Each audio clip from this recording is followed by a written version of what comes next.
Today we are going to be taking a look at two LEGO Star Wars sets at the same price point, in which I believe the concept behind these sets are very similar, if not exactly the same. Now, you guys might have already seen some similarities and differences. Reviews for both of these sets have been out for a pretty long time now, but today I want to go ahead and do a quick comparison between the two of these sets because I believe they are actually a lot more similar than people think. Now, I do want to give huge thanks to LEGO for sending over a copy of the Republic Fighter Tank for today's comparison. Of course, all opinions are my own. Now, let's talk about it. On my left here, or your right, I think we have the 2020 LEGO Star Wars AAT. This is set number 75283. It retails for $39.99 here in the US, comes with 4 minifigures and 1 build. Now, on my right, or your left, we have the Republic Fighter Tank, upcoming release on April 26th of 2022. It's set number 75342, comes with 4 minifigures and a build as well at the same price point of $39.99. Now, this comparison isn't really going to be saying which one's better or worse, but more so just pointing out the similarities and differences between these two sets. Now, at first glance,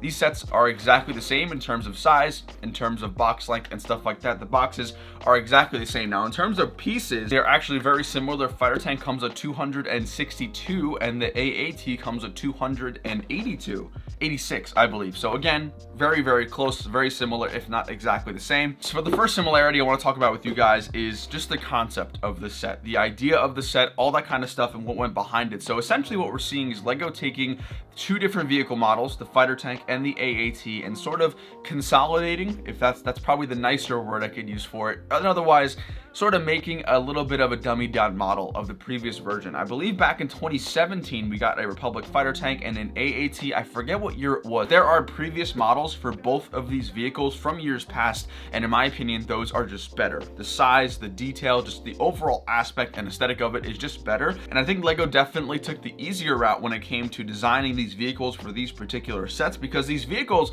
are okay. They're not anything insane, and there are some modifications that you might need to fix it. Right off the top of my head, the AAT, the length of the turret is just really out of proportion, and it just looks super funky, whereas the top and everything else is proportionate except that long turret.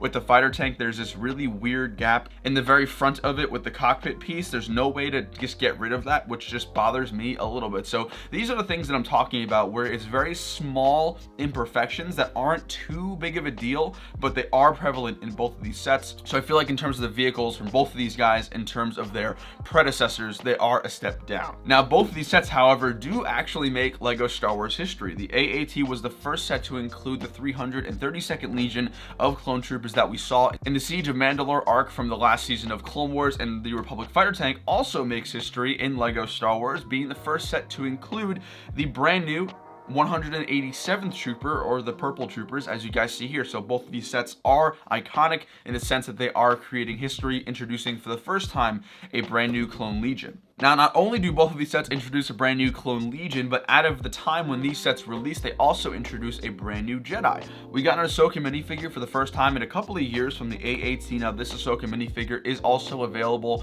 from the Duel on Mandalore and other sets like that, but it was a brand new one at the time. Came with 2 lightsabers. Overall, a pretty solid minifigure. Maybe the hairpiece is just a little bit too long, but other than that, pretty solid. Now, the Republic Fighter Tank also introduced a brand new minifigure with Mace Windu. Now, he is a superb minifigure. He comes with arm printing. He does have the sort of clone armor on his arms, which looks absolutely fantastic on the arm printing. So again, both of these sets in terms of minifigures are very similar. Now, there is a difference, and I really wish that the AAT would have taken notes from the Republic Fighter Tank, because the Fighter Tank does not come with any droids, and that makes sense. The Fighter Tank is a Republic vehicle. The AAT is a droid vehicle. Now, I would have loved to get a set like the AAT that came with 3 of the 332nd Troopers, because these guys are about $15 each, which is essentially half the price of this set, especially on 20% off discount. So if I had to take one trait from the other and share it, I would have loved to take the minifigure selection in the Republic Fighter Tank and put that to the AAT. Now, in terms of overall just the set, in terms of value, I think you're getting more with the Republic Fighter Tank. Again, you're getting 3 clone troopers, both of which are brand new. We have the regular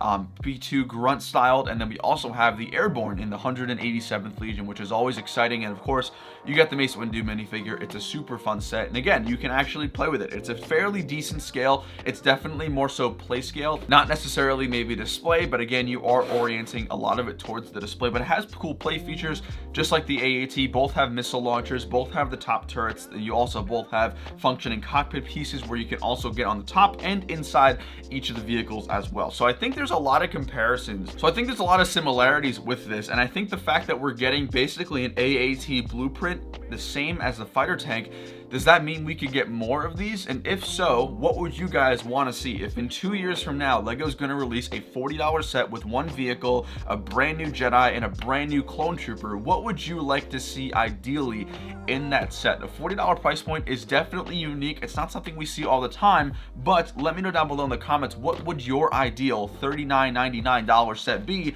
introducing one vehicle, one new Jedi, and one new clone legion? I think that's exciting, and I hope LEGO follows this blueprint because I think it's working out pretty well. So thank you guys for watching my quick comparison of these two sets. Let me know down below in the comments what you thought of the video, and again, let me know down below what would you want to see as a $39.99 blueprint set like this in 2 years. I want to see what you guys think. Thanks for watching, guys. I will see you later. Take it easy. Peace.